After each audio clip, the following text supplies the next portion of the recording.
We had such a great time at Clean Slate, but if you did not have the opportunity to attend, there's a new blog post on davidandrewweeb.com titled Clean Slate Debrief. Thank you, Victoria. This post is loaded with photos and videos and slides and PDFs. You're going to love it. Check it out on the website. I also want to take this moment to acknowledge our incredible sponsors. First and foremost, Hugh Shearer. He also voiced Rick Chunnels in the Misadventures of Axel Brunson series, as well as indie gigging at indiegigging.com. They have some incredible resources for gigging musicians and artists, and I've even written a couple of pieces for them. So go to indiegigging.com. Again, thank you, thank you, thank you to our sponsors. We could not have done this without you.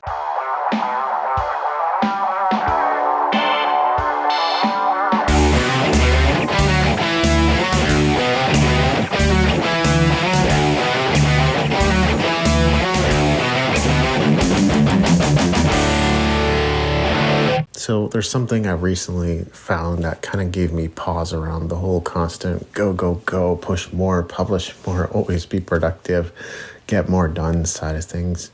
And surprisingly, it had nothing to do with health. Although, of course, health is really important. And I came back from Calgary with eye floaters, and I'm doing what I can to reduce them by cleansing and cleaning up my diet. And it seems to be helping. But this insight didn't come from some kind of health scare or anything else. It came from some personal development work that I've been doing. And as you know, I'm constantly reading and listening to things. At this point, it's like there's really only deeper realizations in a way. You're not going to discover something completely new for the first time by the time you've read several hundred books and read thousands of articles and listened to thousands of podcasts and been through various personal development programs. But the essence of what I heard was this, and again, it's not something revolutionary or completely new. I've probably read or heard or seen stuff like this dozens of times, and yet this time it kind of hit me square between the eyes, and that was this. When you do things for personal gain and for selfish reasons, even the successes you do get, and you can totally get successes being selfish, trust me, even the successes you do get tend to crumble or be taken away or tend to be stolen from you. And I've personally had some successes that were like that. I just couldn't quite figure out, it's like I accomplished all this, but suddenly something appears to distract from that success or detract from that success, or the success itself just doesn't seem meaningful to anyone but me. Like it makes no difference whatsoever in the eyes of the people that I'm supposed to be serving and care about most. And I couldn't quite make sense of that, but I've started to have some growing awareness around this more recently as I've been diving into some personal development material. And so first and foremost, success earned through selfish means or done for personal profit or selfish gain tend to crumble. They don't last. They're not meaningful.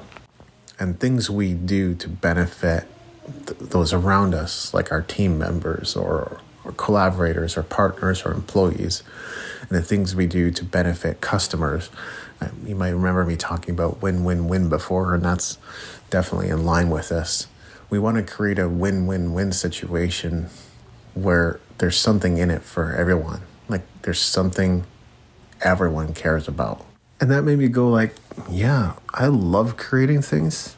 And on the other hand, like I feel like it's okay to kind of slow down and look at what it is I'm doing. And I think there's sort of three broader categories as I think about it. The first one is like something that's done completely out of selfishness.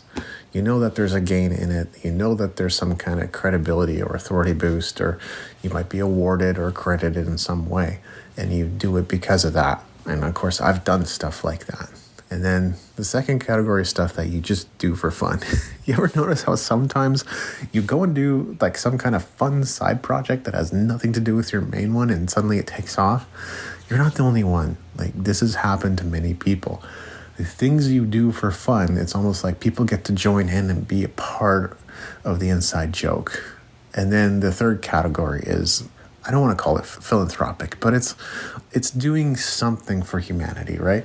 Your products and services in some way, shape, or form is benefiting humanity. Lots of people hate McDonald's, lots of people hate Starbucks, but they are adding value to society in some way, shape, or form. That's why they're valuable, and that's why they're successful, because at some level, there is a win, and it's not just a win for the person who created the company. It's not just a win for the executives. There's another win somewhere for the customers, most likely. So for me, I'm starting to think the sweet spot is not in category number one.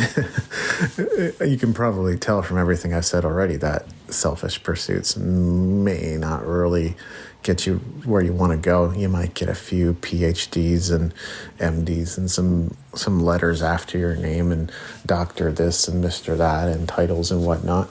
And look, some people are really into that stuff and some people really take that seriously, and there's nothing wrong with that, but it's probably not going to do a whole lot more than that. Like a doctor who earns a whole bunch of degrees and gets a bunch of letters after their name, unless they benefit humanity in some way, it makes no difference whatsoever, right? It's just a matter of status at that point.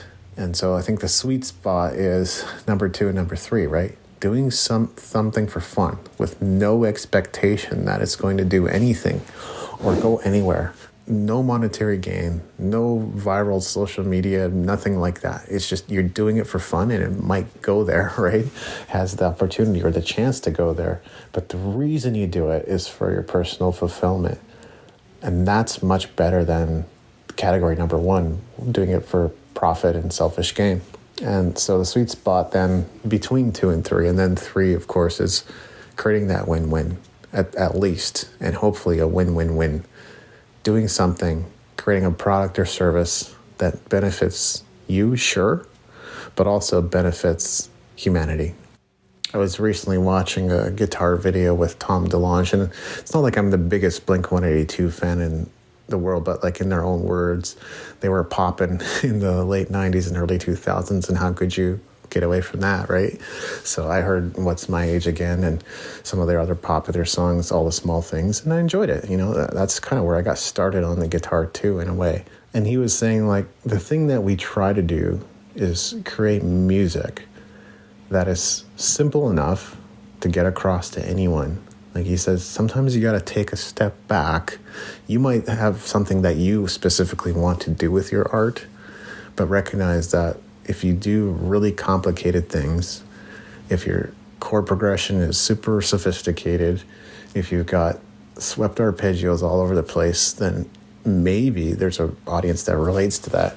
And then there's another audience, and probably really the masses, to be accurate, that doesn't get it, really doesn't get all the technical side of things and just wants to hear something cool or fun. And that's the kind of music that Blink-182 plays.